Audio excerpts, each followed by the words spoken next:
আজকের ক্লাসে আমরা রবিনসন ক্রুসো উপন্যাসের পুরো গল্পটা ধাপে ধাপে বুঝব একদম সহজভাবে গল্পের মতো করে। আমি পুরোপুরি নিশ্চিত যে ক্লাসটা পুরোটা মন দিয়ে শুনলে তোমার মনে হবে যেন তুমি নিজেই এই অ্যাডভেঞ্চারের ভেতরে ঢুকে পড়েছ। এটা শুধু সামারি না, এটা একটা জার্নি যেখানে আছে ভয়, সাহস, ভুল, শিক্ষা আর বেঁচে থাকার লড়াই। এইভাবে শুনলে তুমি পুরো নভেল খুব সহজে মনে রাখতে পারবে, এক্সামের জন্য কাজে লাগবে, আর গল্পটা সত্যিই ভালো লাগবে। So relax your mind, imagine the scenes and enjoy the story.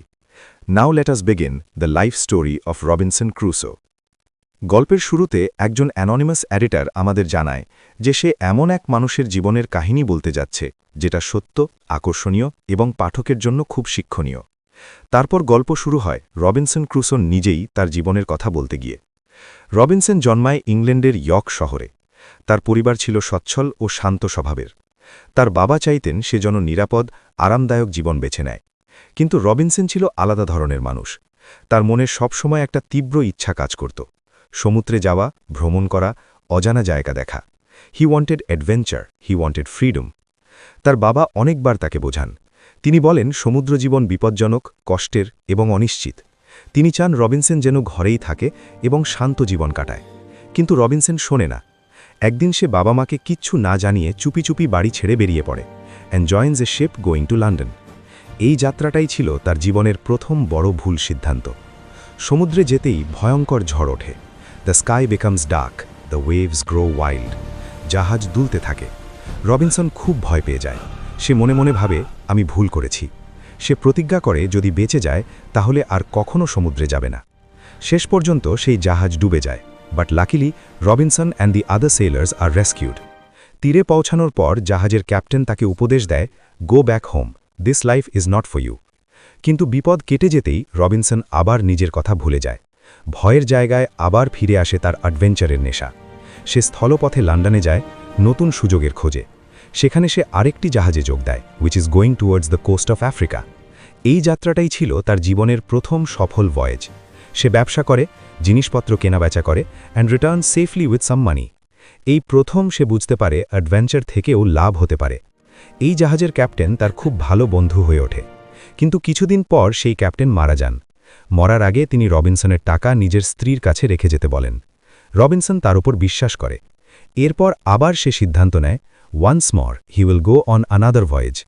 এইভাবেই ধীরে ধীরে রবিনসন ক্রুসোর জীবনে শুরু হয় আরও বড় বিপদ, আরও বড় পরীক্ষা, আর এমন এক যাত্রা যা তার পুরো জীবন বদলে দেবে। এখন গল্পটা আরও ভয়ঙ্কর, আরও রোমাঞ্চকর হয়ে ওঠে। রবিনসন আবার সমুদ্রযাত্রায় বের হয়, কিন্তু এবার তার জন্য অপেক্ষা করছিল এক ভয়ঙ্কর ভাগ্য। এই যাত্রায় রবিনসনের জাহাজ হঠাৎ করে পাইরেটস দ্বারা আক্রমণ করা হয়।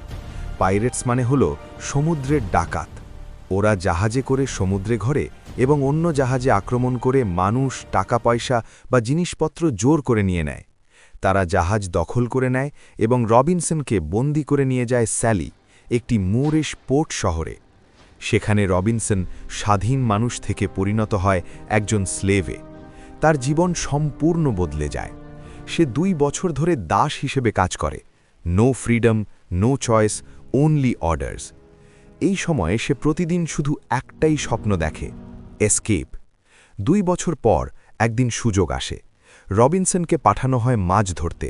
সঙ্গে থাকে একজন মোর লোক, ইসমাইল, এবং একটি ছোট ছেলে, জুরি। তারা একটি ছোট নৌকায় সমুদ্রে যায়। এইখানেই গল্প নতুন মোড় নেয়। সমুদ্রের মাঝখানে রবিনসন বুঝতে পারে this is his only chance. সে হঠাৎ ইসমাইলকে সমুদ্রে ঠেলে ফেলে দেয়। ইসমাইল ডুবে যায়। Now Robinson is free, but only with a small boy, Xury. Robinson tells Xury, be loyal and I will make you free. Xury agrees and stays with him. দুজন একসাথে দক্ষিণ দিকে আফ্রিকার উপকূল বরাবর চলতে থাকে, hoping to meet a European ship that can rescue them. এই যাত্রা খুব কঠিন ছিল। তাদের কাছে খাবার কম, জল কম, চারদিকে অজানা বিপদ। পথে তারা আফ্রিকার কিছু স্থানীয় মানুষের সঙ্গে দেখা পায়। Those natives give them food and fresh water. এই সাহায্য তাদের বেঁচে থাকতে সাহায্য করে। অবশেষে অনেক দিন পরে তারা একটি পর্তুগিজ শিপ দেখতে পায়। The captain is kind and generous. তিনি রবিনসনের কথা শোনেন এবং তাকে বিনা পয়সায় ব্রাজিল নিয়ে যেতে রাজি হন। তিনি রবিনসনের ছোট নৌকাটি কিনে নেন এবং নিরাপদে তাকে দক্ষিণ আমেরিকায় পৌঁছে দেন। ব্রাজিল পৌঁছে রবিনসন নতুন জীবন শুরু করে। সে জমি কেনে, starts working hard and slowly builds a sugar plantation. কিছুদিনের মধ্যেই তার কাজ ভালো চলতে শুরু করে। He begins to earn money, he becomes confident again. কিন্তু এখানেই রবিনসন আবার তার পুরনো দুর্বলতায় ফিরে যায়, অতিরিক্ত অ্যাম্বিশন। সে ভাবে আরও বড় হওয়া যায়, আরও বেশি লাভ করা যায়। তাই সে আরও কিছু প্ল্যান্টেশন ওনার্সের সঙ্গে মিলে একটি পরিকল্পনা করে। They decide to go to Africa to bring slaves. এই সিদ্ধান্তই তার জীবনের সবচেয়ে বড় ভুল হয়ে দাঁড়ায়। জাহাজ যখন সমুদ্রে যায় তখন হঠাৎ এক বিশাল ঝড় ওঠে। The waves become violent, the sky turns dark. জাহাজের ক্যাপ্টেন ভয় পেয়ে ফিরে যেতে চান, but Robinson encourages him to continue. তার অ্যাম্বিশন তাকে অন্ধ করে দেয়।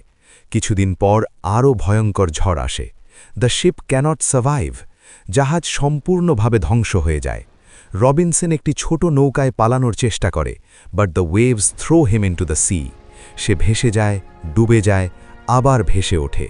শেষ পর্যন্ত সে অচেতন অবস্থায় একটি অজানা দ্বীপের তীরে এসে পড়ে। When he wakes up, everything is silent. কোনো মানুষ নেই, কোনো জাহাজ নেই, কোনো সাহায্য নেই। সে বুঝতে পারে he is the only survivor. এইভাবেই শুরু হয় রবিনসন ক্রুসোর জীবনের সবচেয়ে বড় অধ্যায়, একাকিত্ব, সংগ্রাম, বিশ্বাস আর বেঁচে থাকার গল্প। তো বলো তো, আজকের এই ক্লাসটা তোমাদের কেমন লাগলো?